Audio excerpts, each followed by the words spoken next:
নমস্কার।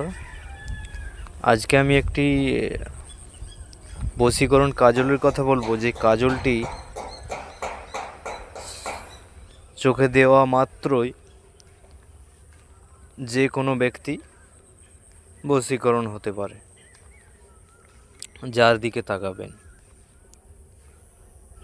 এক কথা, এটা সর্বজন বশীকরণ কাজল। এর জন্য চাই পেঁচার হৃৎপিণ্ড ও গোরচনা, এই দুটি দ্রব্য একসাথে প্রেষণ করে গুটিকা তৈরি করতে হবে।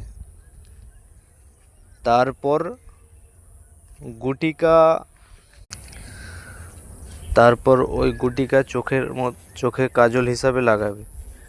লাগানোর পরে যেই ব্যক্তির দিকে আপনি তাকাবেন সেই বশীভূত হবে। এটি একটি পরীক্ষিত প্রয়োগ করে দেখতে পারেন। সর্বজন বশীকরণ কাজল সহজ সরল বশীকরণ, বিচ্ছেদ,